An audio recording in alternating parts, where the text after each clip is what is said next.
Welcome back. Today I'm talking about Hotel Terminus, a 4.5-hour film about Klaus Barbie, who was called the Butcher of Lyon. This is made by Marcel Ophuls, who's the son of Max Ophuls. He made Saw and the Pity before. He made some other documentaries. This was his big successful film in the late 80s about Klaus Barbie, who had been deported from Bolivia to France to face trial for war crimes. And his story is so complicated that 4.5 hours almost feels like it's too short a time for this story because it's so complicated. Because I mean, it's like cramming a lot into 4.5 hours. And it feels really epic. It's about a life and about how complicated a life can be and how complicated even someone who almost anyone civilized to look at and say that person's a total scumbag, you know, even then it's still complicated.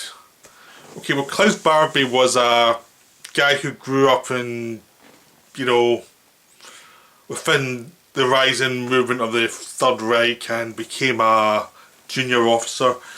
During the war he was stationed in France, and because of his high intelligence, he became an interrogator in Lyon. And his big success there was he managed to turn some people from the resistance to be traitors. There was a guy called Rennie Hardy who is highly implicated that he managed to turn it. Like, the guy never admitted he was turned, but everyone pretty much figured him as a person who was turned. And because he was turned, it led to the arrest of Jean Moulin, who was one of the resistance leaders, who Barbie tortured, and he died on the way to a concentration camp. So that was Barbie's big success. He took out one of the resistance leaders. But at the same time, he was torturing people all over the place. He was being cruel to people. He was sending people to death camps. He was just a bad man. There are different interpretations of what he was like, and the first hour of the film, right, they're talking about who he was to people in France.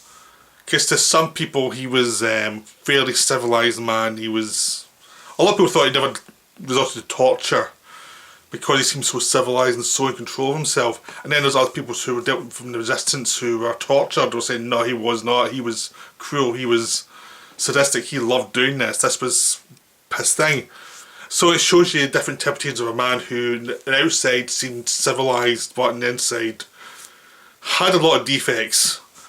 Then as the war ended and he was on the losing side, he managed to turn himself into a very important ally to the Americans, because he had information, he had a lot of information because he was an interrogator. He had contacts all over the place. So instead of being rounded up and sent to Nuremberg, he was apparently escaped. He escaped, but it was suspect how he escaped. But it's all pretty obvious the CIA wanted to use him for other stuff, to defend a Cold War against the Russians. And for a few years he was working for intelligence for the CIA in Germany, finding stuff about the Russian nuclear ambitions and where they were finding uranium. So he's very important to the Americans, none of whom who looked too much into details of his past. You know, it's obvious they didn't want to know. It was like, don't look into details. No one was told not to look, but everyone was more or less inferred, just don't look, just don't take any, just leave it alone, just get information from him. He's a suspect guy, but he's our kind of scumbag and we need him. There's that kind of thing. Eventually, as it became too obvious that he was a problem, like his past was catching up with him, he was underground for a couple of years within Europe, but it was obvious he was going to get caught eventually. So the CIA, with the Vatican, sent him to Bolivia on what's called the Rat Line. The Rat Line is basically where they use the church's diplomatic immunity to send people from country to country, so under fake passports, that will never be questioned because it's a church. So Barbie, amongst other Nazis, escaped that way. People who were important to the to the Americans. So he goes to Bolivia, and then other South American countries he's also got business in. And for the next 30 years, he's a big... He lays low, but he's someone who trains people in Bolivia to torture techniques. So he's helping the military occupation, the anti-communists, the war against communism in South America, which was huge in the 50s and 60s and 70s. It was a big thing to keep the communist rise from spreading throughout South Latin America, because America was terrified that on their borders they would have enemies. Because they went into Cuba, so they didn't want any more, so they were funneling money into South America, repeatedly toppling nations, being sure that the communists would never get a grip there, and ensuring that even like socialist parties who were just trying to protect the workers, even the weren't communists, would be crushed. So it wasn't just communists were crushed, it was people who were trying to get basic human rights. And Barbie was one of the people who's helping the Bolivians secure that, because he had a lot of knowledge from the war. Again, he was under the name Klaus Altman, and from all accounts he was he retained a civilized facade, but he was a pretty nasty guy with lots of dodgy business practices, and he would con people, and you know, he had no compunction about conning people and getting money through illegal methods, and try to spread his companies throughout Latin America to keep, like, just spread it and get more money. So this was a very dubious character who was helping Americans, and he was protected. Eventually, because one of these deals went wrong in this early 70s, he duped a guy. This comes in the middle part of the film. He duped a guy who was he dealt with monetary transactions from Germany.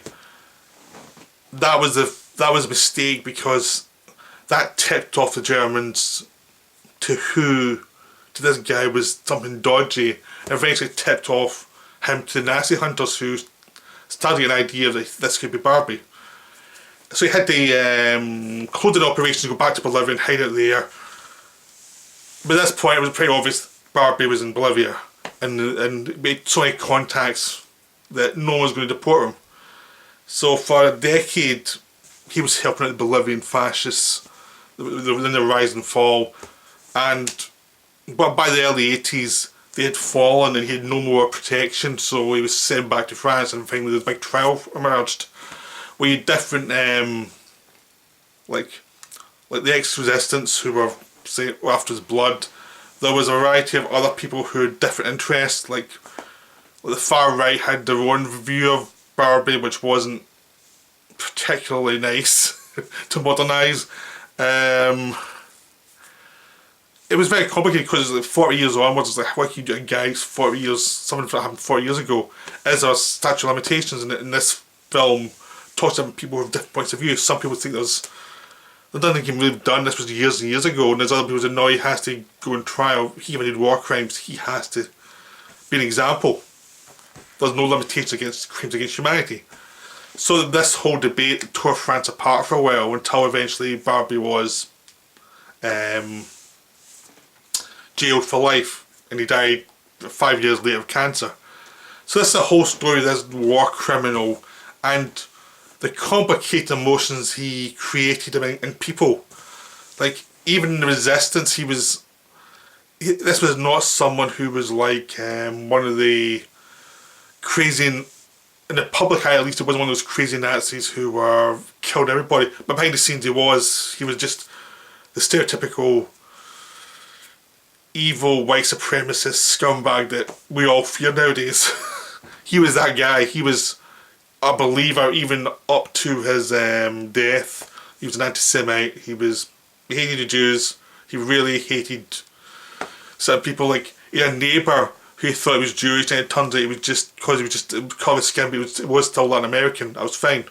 And that's kind of weird. He lived in Latin America for 30, 40 years, he hates Jews, but he's okay, and he's white supremacist, but he's okay there, and it's like, his mind was probably all over the place, because this just didn't make any sense. It was just probably survival technique after the love for these people. And he was helping all the worst people. He was like rapidly anti-communist. He was pretty much pro-capitalist, but pro-capitalist to the military, controlling capitalism, so it was always like a very kind of Nietzschean view of humanity, like the strong control the weak, and the weak are controlled by military. There's military might that's going to make the world.